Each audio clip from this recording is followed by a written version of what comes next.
Hi, this is Dr. Justina Agnieszka Chevalier. This is a video continuation to the video lists entitled Civic Education. I want to speak about drawbacks of now a liberal trend. For those who do not know, a liberal party or democratic party, also marked in some countries by colors of blue,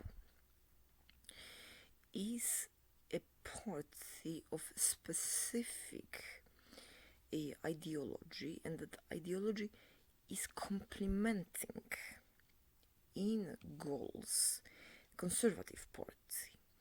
And so the goal of this video is to explain well what it means to be liberal. It is like having to paint a room and dividing work into, let's say, preparing the area so that the painted wall is clean and, for instance, the paint does not stain, for example, ceiling, and so that, for instance, is an analogy to liberal party. Let's say liberal party persons prepare the area to paint, and conservative party paints the wall with the paint, which is, different or sometimes contrasting task, but as a result, the two tasks together and in a harmonious one painted wall or room. And it is not alike, which I have to again underline, a non-stop quarreling which color of that wall should be, or having one party elected, let's say conservative party was elected in the past, that stands for parties that are labeled as red and also denominated conservative. So let's say that wall, the party came painted blue, the other ones didn't say anything, and then the other ones come and say, we didn't help it to start with, and also blue, now we're gonna paint it red. And then the next time the party changes to conservative, again they say, red, no, we're gonna paint it blue. And that, in doing, if that wall is well painted and the colors is in, they were chosen to the liking of persons, that creates the stabilization and stagnation. Stagnation means non-development of a given area, and problems do not get solved. And so that is the main thing. We need to understand that we are not against one another, regardless of a party, and that it is good to understand what are drawbacks and benefits, and a particular or peculiar to tasks derived from philosophy of left and right wing, because that's another way to describe it. Red, conservative, Republican, or right party versus left, blue, liberal, democratic, or social democratic, or left wing. So those are,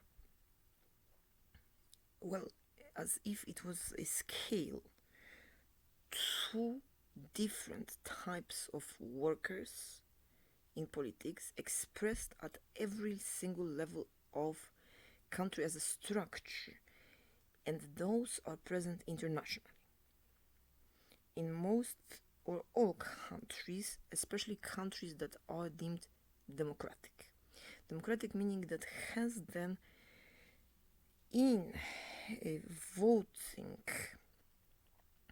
bodies such as Senate, a proportion of these persons to vote to know, okay, we are painting that wall red, we are painting it blue, and as a metaphor to work in economy, in safety, in national, international politics and things like that, or we are not painting, or what we are doing. So, and often when parties change by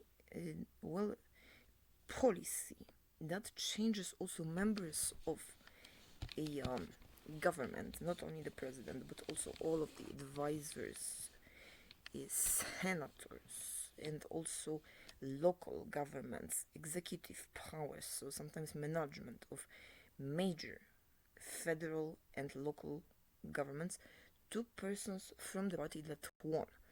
And so the idea is that in well balanced, well educated, in civic education countries, which are still, well, globally quite lacking, we do not, in conflicts, do nothing, not stop quarreling. No, you should paint it red if you want to, but remember, the moment you're out, I'm gonna paint it blue.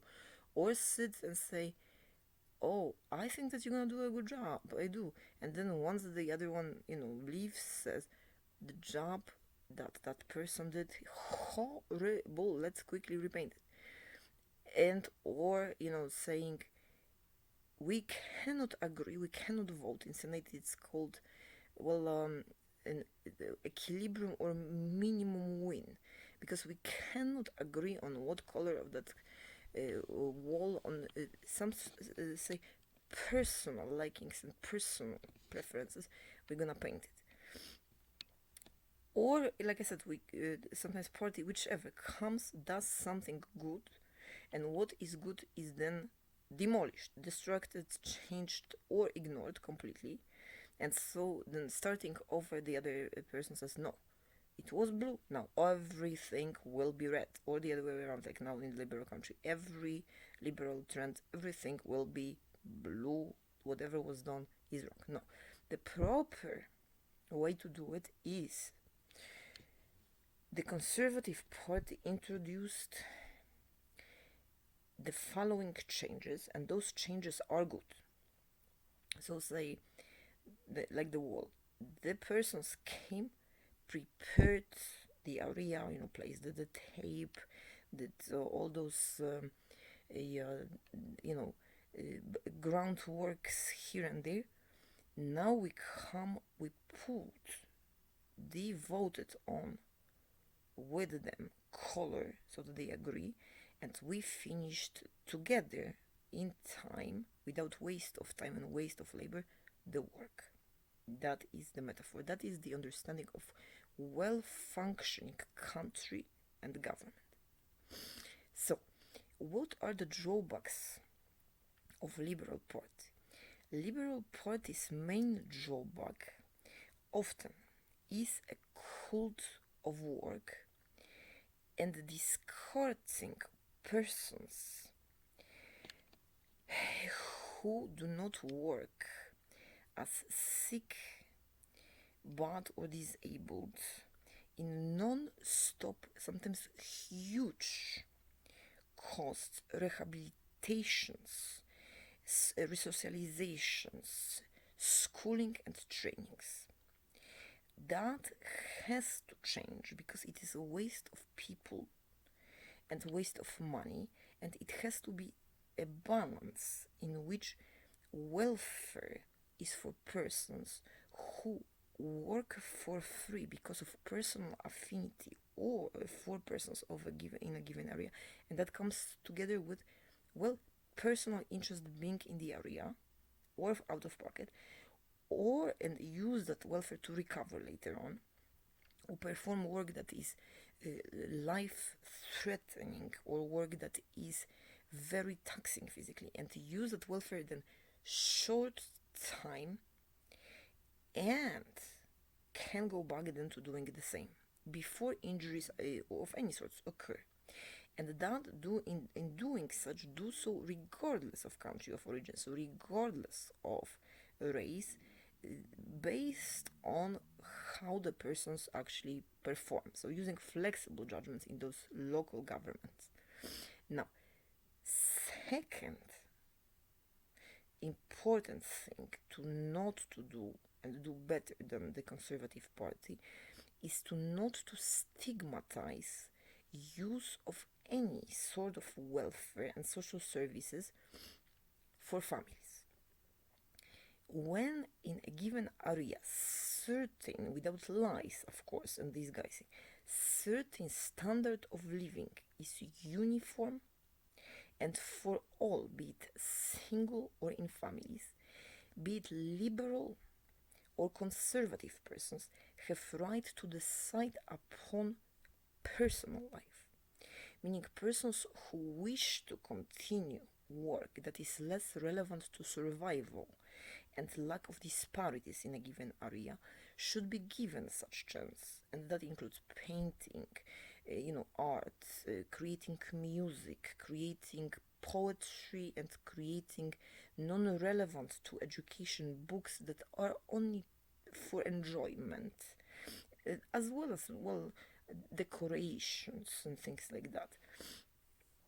And that if a person, or meditation, for instance, prayers and things like that, if person wishes in liberal spirit to remain single and not perform any more work because that is allowed by collaborative or equal in magnitude efforts in a given area, to have no disparities, to have households, to have whatever it is that every single person wishes for as the minimum, that is right to waive work, and work is not, alike in social Guag, prerequisite to stay alive de facto, meaning without that work nothing will happen, nobody will starve, or is not a prerequisite to do per social pressures, meaning a person, man or woman, who quits working, which was a problem in post-communistic countries, including Poland. My father died that way.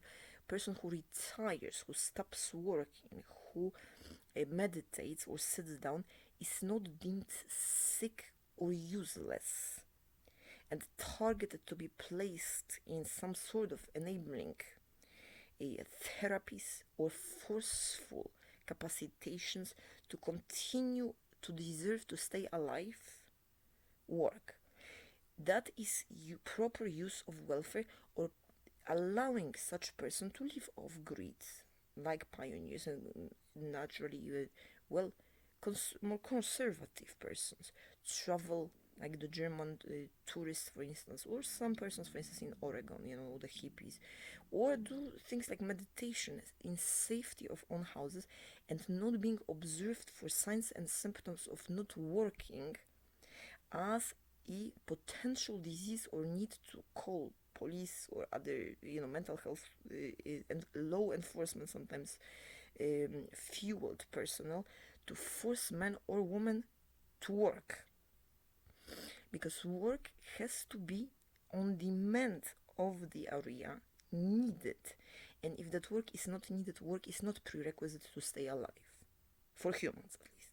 Okay?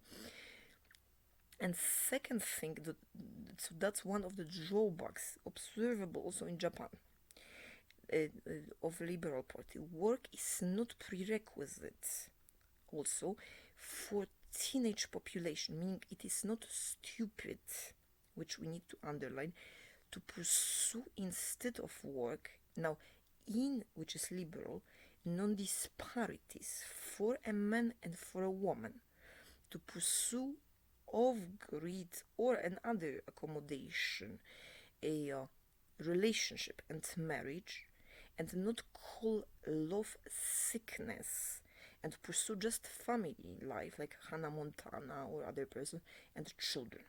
And we need to stop the contempt on that and calling that uneducated or stupid, because as we know traditionally in well-rounded values, in all families, conservative or liberal, when that liberalism is not distorted sometimes, but when it is distorted, the danger is to mark all of families who do not wish to work because they are married and they prefer to dedicate all work to own family, children, and household, to label that as being lazy, uneducated, or somehow worse. It is false. And so that is the drawback that needs to be protected as well, and use of welfare not as mental illness because persons are in love and wish not to work because it is possible, but as health, if that is of course per those persons in such family the case. So that we don't have, like in Japan or in some places in the United States, persons overworked while others do not have a chance to perform work, jumping out of windows because, for instance, the boss of some Japanese company gave a person a hug and that person does not think that it is feasible because there's still so much work in a given corporation.